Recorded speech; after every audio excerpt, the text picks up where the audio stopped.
Drug money has gone digital. In 2024, federal agents uncovered a revolutionary money laundering scheme that's rewriting criminal playbooks worldwide. Mexican and Colombian cartels aren't just using Bitcoin. They've created an entirely new financial ecosystem operating in the shadows of the legitimate economy.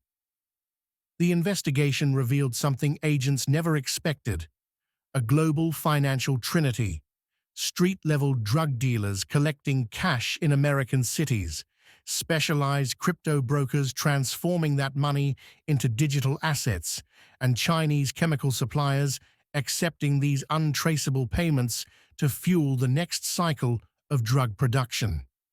This November 2024 Florida indictment didn't just expose criminals. It revealed an entire parallel financial system hidden within the cryptocurrency revolution. In this investigation, we'll decrypt the cartel's three-part digital money machine, examine the 9 indicted specialists who made it possible, and reveal the fatal flaw in their seemingly perfect system. You'll discover not only how law enforcement finally broke the case, but also why this investigation might forever change how we fight global financial crime. The invisible pipeline. When authorities raided locations across southern Florida in November 2024, they weren't just busting random crypto scammers.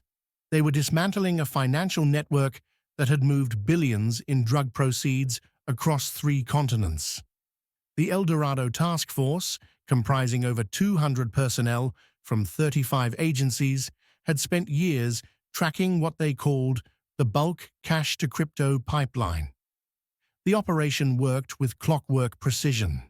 Street-level dealers collected cash from drug sales in U.S. cities. This money then traveled a carefully constructed route, moving from physical cash to untraceable digital currency and ultimately back into the hands of cartel leaders. But what made this case truly groundbreaking wasn't the drugs or even the money. It was the sophisticated division of labor that made detection nearly impossible. But how exactly did they maintain this invisible pipeline for years without detection? And what finally gave them away? The specialist network. The 9 indicted individuals weren't just money launderers. They were specialists in a financial assembly line. Federal prosecutors charged them with specific violations: conspiracy to commit money laundering under 18 U.S.C. Paragraph 1956, and operating an unlicensed money transmitting business under 18 U.S.C. Paragraph 1960. At the top sat coordinators like Nilson Snyder Vasquez Duarte, known as Sobri, who orchestrated the entire operation. Below him, specialized exchanges like Hernan Horacio, Richard Samper, and Maria Eugenia Landeros Rosas, Yeni, converted cash to cryptocurrency. Meanwhile, a network of couriers physically transported cash between cities, creating plausible separation between collection and conversion points. But the real breakthrough came when investigators discovered the third pillar of this operation: Chinese money laundering networks. These weren't just passive participants, they were strategic partners who solved 2 problems at once. Cartels gained access to international money movement capabilities, while Chinese nationals circumvented their government's strict $50,000 annual capital flight restrictions. Most shocking of all, a TRM Labs investigation found that 97% of Chinese precursor chemical manufacturers accepted cryptocurrency payments, creating a closed-loop system where drug profits directly finance the chemicals needed to produce more drugs. But with blockchain's inherent transparency, how did they keep these transactions hidden from authorities who actively monitor cryptocurrency movements? The digital disguise. The cartels developed 3 sophisticated technical methods to obscure their digital footprints. First, they employed mixers or tumblers, specialized services that commingle multiple users' cryptocurrency to break the connection between sending and receiving addresses.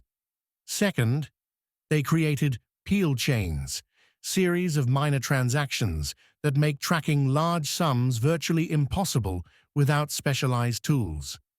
Imagine trying to follow $100 bills that have been broken into pennies and recombined multiple times. Third, they layered these transactions through legitimate businesses, creating plausible cover stories for suspicious financial movements.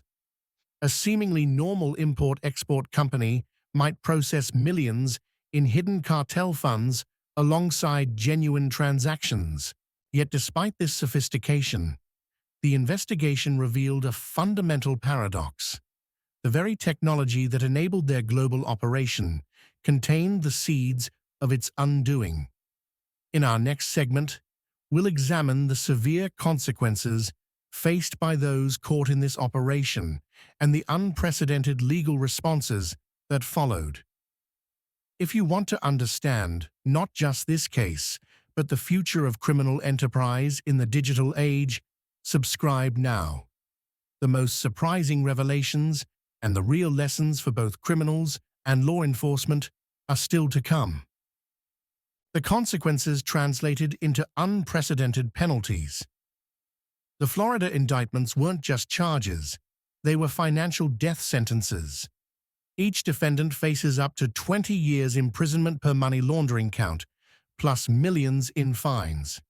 For the 9 specialists who operated this network, their expertise in digital finance ironically earned them some of the harshest penalties in modern money laundering history. But traditional punishment was just the beginning. For the first time in cryptocurrency enforcement, the Office of Foreign Assets Control, OFAC, designated specific blockchain addresses as sanctioned entities.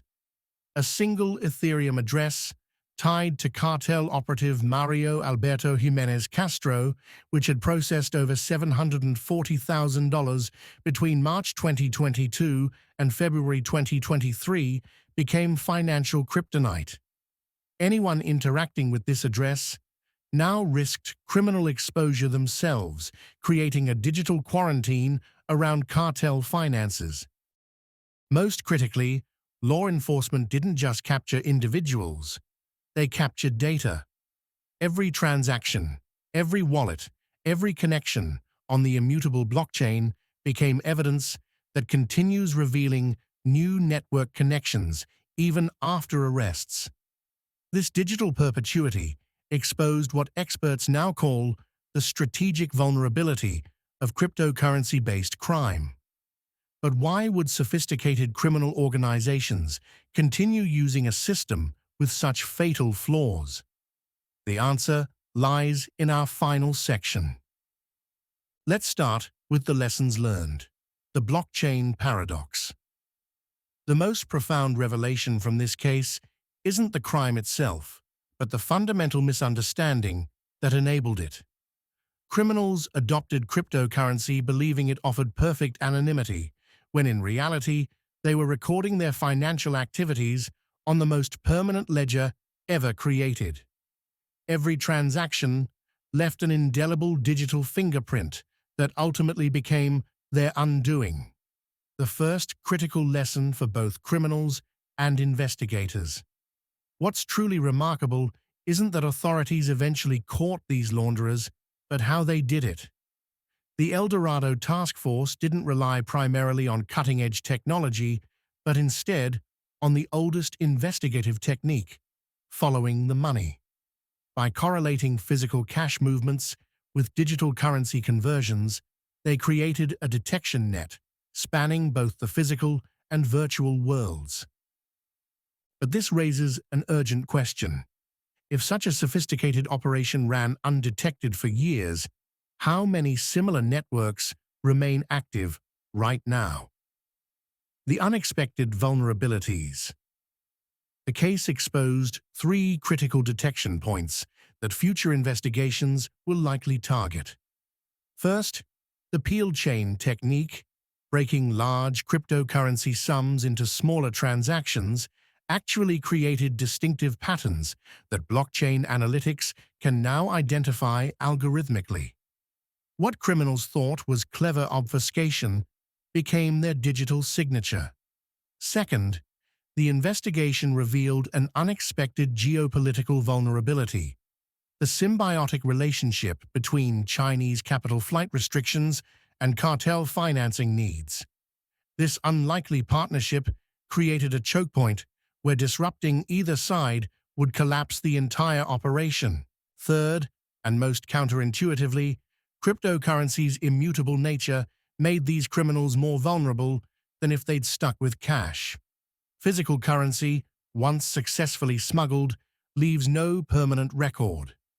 Cryptocurrency, however, records transactions forever, allowing investigators to retroactively map networks years after the fact. But if these vulnerabilities are so significant, why do criminal organizations continue embracing digital currency?